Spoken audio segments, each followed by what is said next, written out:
fans, awesome tonight. Huge part of the game. Appreciate them throughout the course of it. For us as a football team, love the win. I think the resiliency of the group, down 10, 7 minutes left in the third quarter.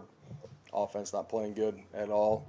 Continuing to play, continuing to compete, and find a way to make some plays and get back in the football game, and then go into overtime and come back and reset and go finish the game the way that you're capable of and that you want to. So really proud of our guys defensively, elite performance, physicality, strain, most of the night assignment sound, made plays.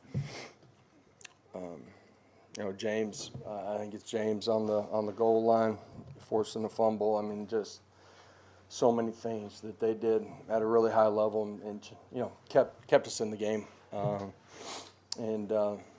Offensively, there's so much that we can be a whole lot better in, and that's all 11 on the field. So, but continued to fight and made some plays. So, got to clean some things up. Everybody needs to enjoy this one. It's hard to win in this league, and tomorrow we'll move on and get ready for another big one here at home. So, open it up.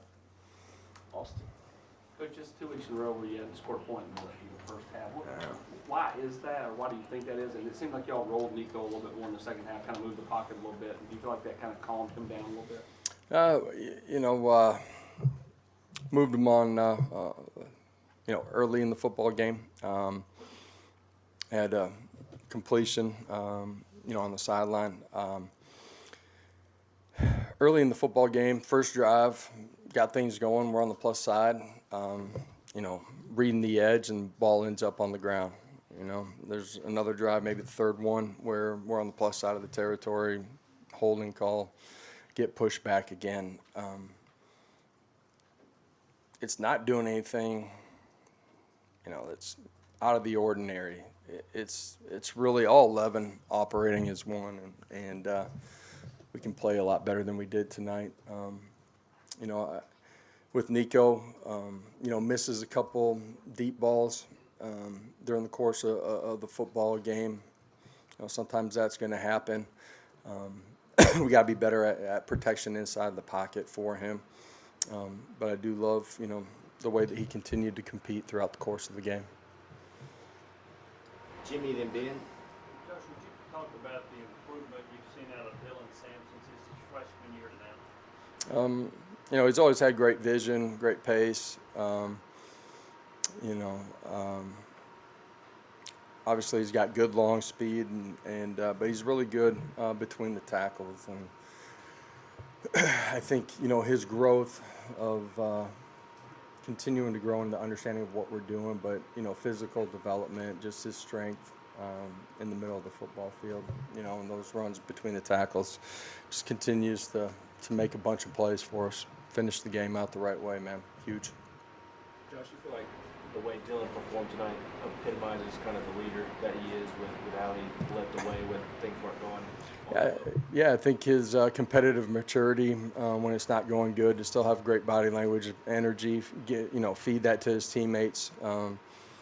Understand that, man, it's the next play we got to get to, and having great belief. So, I thought those guys at halftime, the competitive makeup as a whole was good. We didn't come out and execute. We got really good field position to start it out, and just a little bit off, and so we got to go back and clean it up, coaches and players together. Eric, then Adam. Looked like on early downs, not every time, but on early downs, 3 backers on the field, and then kind of later, second, third, fourth, you would go back to the base 4-2-5. What was the thought process, getting more backers on the field in this game? You talking about from us? Yes. Man, I'm going to be honest with everything that was going on. I'm going to let you talk to Tim about that. Adam. Josh, when you've got one side of the ball playing elite and the other side struggling, how do you manage that within the team? You've had it the other way Which around. side was which?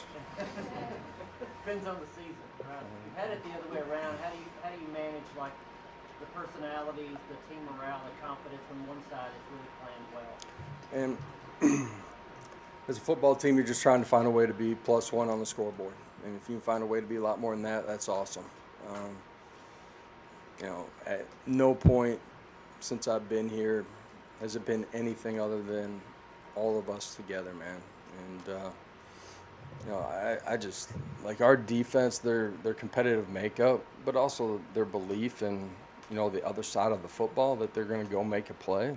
It's what a team's about. And we haven't been perfect. We can be a lot better. That's a positive though, that we got an opportunity to get better.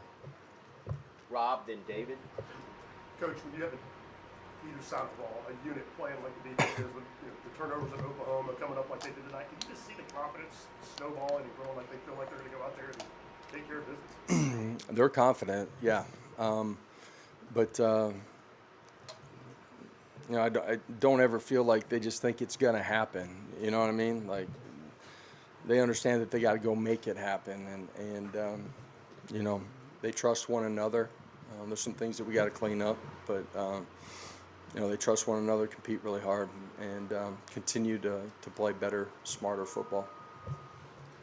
Josh, after Florida missed their kick in overtime, what goes into the decision making on do you want to go ahead and punch it in for 6, or do you want to center the ball in the middle of the field and kick a shot? I don't want to center it right away.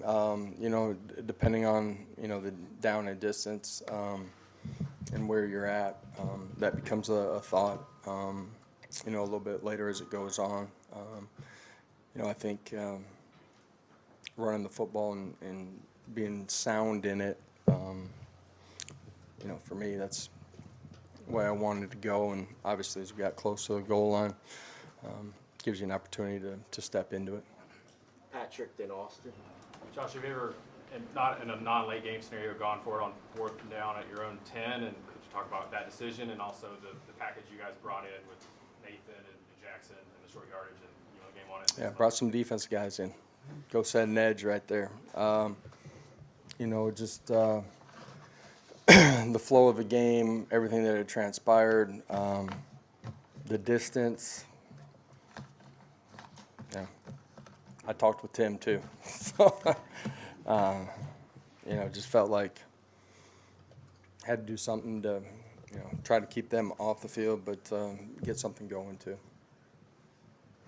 Josh, can you talk about Big O's performance tonight? It seemed like he was super involved in everywhere. Some huge negative plays, in the football game, defeating blocks interiorly, tackling the back, behind, line of scrimmage. You can look at the overtime and how that sequence played out from our defense. It's elite, man, and he played extremely well. He's playing his best football, since we've been here. Jimmy, then Chris. Josh, do you feel like you're getting close to where you want to be in the passing game? Man, not tonight. I don't think we're far off, you know what I mean? But it's not just the pass game, it's the run game too. Like, missed assignments, fundamentals, technique. Like, it's guys open, we don't hit it.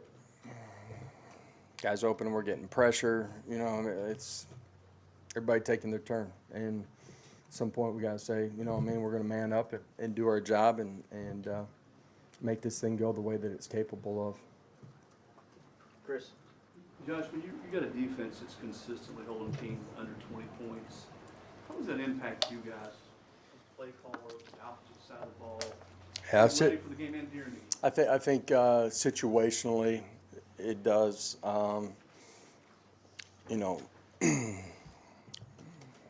Did tonight some of the third downs what we were willing to do.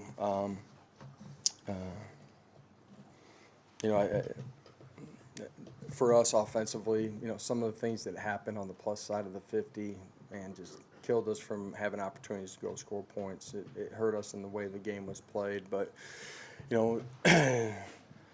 it's different than it probably has been since I've been here. 3 more. Paige, Ben, and Mike. Nico took a few more sacks again tonight. How would you like him to see him evolve when it comes to recognizing that pressure or just in that situational type of football? Yeah, some of it's us blocking it. That's 5 guys. It's your tight ends. It's your running backs. Some of it, it's him finding the soft spot in the pocket. Some of it's recognizing what's going on the back end and hitting your hots. Some of it's our wide receivers winning. It takes all 11 to go play good football, and everybody's got to do their job. Josh, what have you seen from James Pierce elevating his game the last 2 games, and do you have an update on Peely? Don't have an update on Pewley. We'll know more tomorrow. Not sure there's a better representative of what a volunteer is than Keenan Peely. And you talk about a selfless guy that cares about the people around him way more than he cares about himself.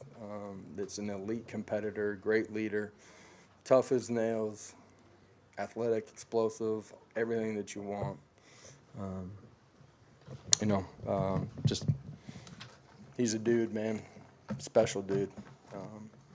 And your first question was? James, man, violent, destructive, making plays, huge play on the goal line, locked in, focused as a competitor throughout the course of it, no matter what was going on. Just really, really strong performance. Last Josh, one. you referenced that package, bringing a couple defensive linemen tonight. Why was that something you were able to utilize well tonight? And what makes those two specifically maybe strong in that situation? Just defensive structure that we saw from them on field is why we went to that this week, and just they're 2 big, thick, explosive, long guys. You know what I mean? Like, they got the ability to move people. So hopefully I said that the right way. I saw a couple of faces down there. So.